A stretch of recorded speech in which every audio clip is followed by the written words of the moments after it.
Salut à tous et à toutes, on se retrouve pour une nouvelle vidéo. Dans cette vidéo on va faire la 14e étape de ce Tour de France, étape par étape avec la Groupama FDJ. Dans la dernière vidéo l'étape s'était jouée au sprint et c'était Wout van Aert qui s'était imposé devant Matej Mohoric et Caleb Ewan. Et au classement général il n'y avait donc eu aucun changement. On est toujours 3ème avec Gaudu à 4 minutes de Tadej Pogacar. Et aujourd'hui on va se retrouver pour la 14e étape et on va d'abord voir le profil de cette étape.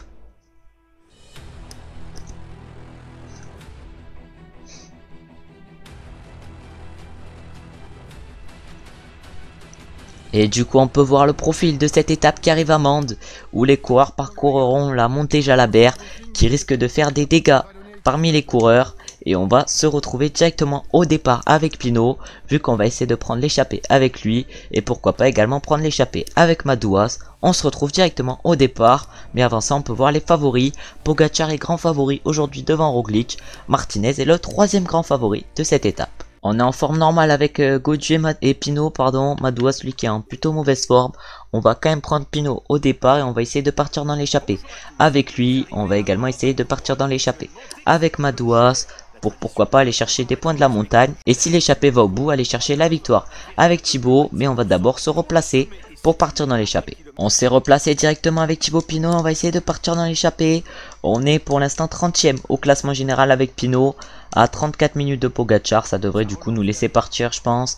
Alors que derrière c'est Simon Geschke qui attaque. On va voir si on arrive à partir dans l'échappée aujourd'hui avec Pinot. On arrive en haut pour ce seconde catégorie, on est dans l'échappée avec Pinot. Il y a également Guillaume Martin, le maillot à poids actuel de ce Tour de France. Du coup l'objectif ça va être de reprendre des points à Guillaume Martin aujourd'hui. Et là encore 500 mètres, normalement on devrait passer en tête de ce seconde catégorie assez facilement avec Pinot et la côte de Saint-Just-Malmont qu'on arrive à passer en tête. Guillaume Martin finit 3ème, on lui reprend donc 3 points. On va maintenant se retrouver pour le 3ème catégorie. On arrive maintenant pour la côte de 3ème catégorie, la côte du Villard.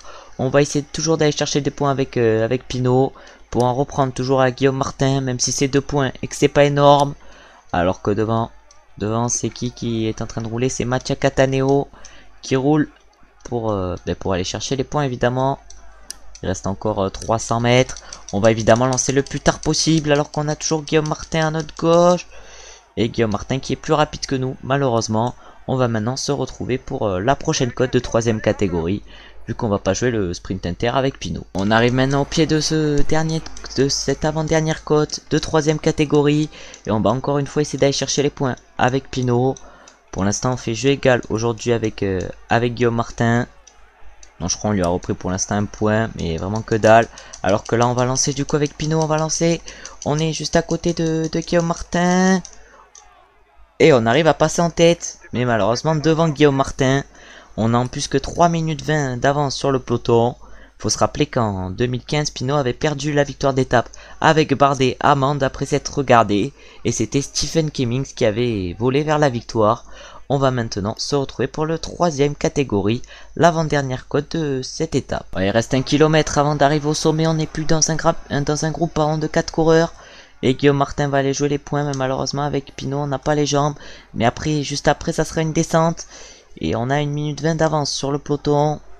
Mais il va falloir voir si on peut tenir notre écart dans la descente. Guillaume Martin va malheureusement pour nous aller chercher les points. Mais notre objectif aujourd'hui c'est la victoire d'étape avec Pinot. Si on arrive d'abord à reprendre le groupe de devant. Ce qui est fait, on a dit à notre coureur derrière de gêner les relais. Je pense pas que ça va suffire. On va du coup aller prendre Gaudu. On va se retrouver au pied de la montée vers Mende. On est maintenant au pied de la montée Jalabert ou la côte de la Croix-Neuve.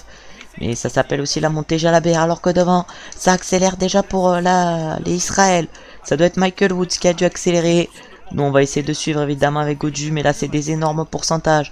C'est du 11%. On voit Pogacar à notre droite pour l'instant dans cette montée, alors que Van Aert qui accélère, Wout van Aert qui a l'air fort aujourd'hui.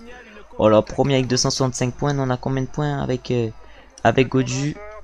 Ah ouais, c'est le groupe Pinot. On a combien de points avec Gaudu au classement du sprint? On est 3ème. On a 161 points. Mais ça accélère maintenant avec... c'est Daniel Felipe Martinez qui accélère. On n'a pas l'air d'être assez fort dans des montées comme ça avec David Gaudu. Mais notre objectif évidemment ça va être de tenir le rythme de tous les autres coureurs. On n'est plus dans un peloton de 49 déjà. Aujourd'hui, dans cette côte de la Croix-Neuve.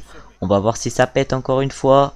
On voit le coéquipier de Pogacar, Brandon McNulty à l'avant, Daniel Felipe Martinez qui continue d'accélérer, Wout van Aert également. Ça peut être une étape pour Wout van Aert, mais je pense que cette étape arrivera dans l'échappée. Mais vous pouvez quand même aller voir ma vidéo, mes pronos des étapes 10 à 15 qui est sorti mardi. Et là vous aurez ce que je pense de toutes les étapes et de tout ce qui va se passer selon moi. Mais là il reste encore 800 mètres dans ce code de la Croix-Neuve et on va en mettre une. Et on va être suivi juste sûrement par Michael Woods et Dylan Teuns. Mais on s'en fout, on attaque. On attaque encore une fois. Et on a repris un peu de temps au peloton. Mais je pense pas que l'étape va se jouer sur ça. Alors que c'est Pogacar qui fait directement l'effort derrière pour nous reprendre. Il va rester moins de 2 km. Quand on va arriver en haut, j'ai l'impression que ça va être Daniel Martinez qui va s'imposer aujourd'hui. Et là c'est la descente vers Mende. La descente vers Mende. Et là on va voir. On va voir cette descente vers Mende. Et là il y a le virage. Et là il y a le virage. Oh là là, on voit Daniel Felipe Martinez au loin. Mais j'ai l'impression qu'on va pas pouvoir le battre malheureusement. Et non, et encore on se rapproche. Encore pourquoi pas. Encore pourquoi pas. Encore pourquoi pas. Oh c'est pause. Oh mais c'est insane. On est revenu de très loin. Pogacar va chercher la 3e place. C'est la 6e ou 5e victoire d'étape avec Gaudu. Oh ça devient aberrant, ça devient insane. J'ai l'impression qu'on allait chercher presque toutes les victoires d'étape avec Gaudu. Ça devient irréaliste. On va aller voir les podiums de cette 14e étape du Tour de France. Et du coup on peut voir les podiums de cette étape. On s'est imposé avec Gaudu. Pogacar garde son maillot jaune. Van Aert garde son maillot vert. Guillaume Martin garde le maillot à pois. Et Pogacar garde le maillot blanc. On va voir du coup combien de temps on a repris à Pogacar sur cette étape. Pogacar qui allait chercher une belle 3e place. On a dû lui reprendre pas mal de temps comme à Roglic. Pourtant on n'était pas en grande forme. Aujourd'hui avec Gaudu on était en forme normale clairement. Et là on va aller voir du coup combien de temps on a repris à Pogacar. Sauf que là c'est assez long l'écran d'attente. Et du coup à Pogacar on lui a repris avec les bonifications. On lui a repris 17 secondes. Derrière ça finit à 16 secondes. Mais où est Roglic? Où est Roglic aujourd'hui? Non, Roglic il doit être dans ce groupe, ouais, il a 16 secondes. On a du coup repris 26 secondes à Primoz Roglic aujourd'hui. Et on sera du coup plus à 4 minutes de Pogacar. Non, on sera du coup à 3 minutes 43. On lui a repris 17 secondes comme on a pu le voir. Belle étape encore pour nous avec Gaudu. Et surtout que clairement j'ai essayé d'ajouter du suspense à la fin en disant pourquoi pas. Alors que je pensais que j'allais pas remporter l'étape. Mais ça c'est beau. En tout cas merci pour ceux qui ont regardé la vidéo jusqu'à maintenant. On s'est encore imposé une nouvelle fois avec David Gaudu. On se retrouve demain pour la 15e étape de ce Tour de France. Et la dernière étape avant la journée de repos. N'hésitez pas à liker, commenter, vous abonner si la vidéo vous a plu. Ciao, ciao, ciao.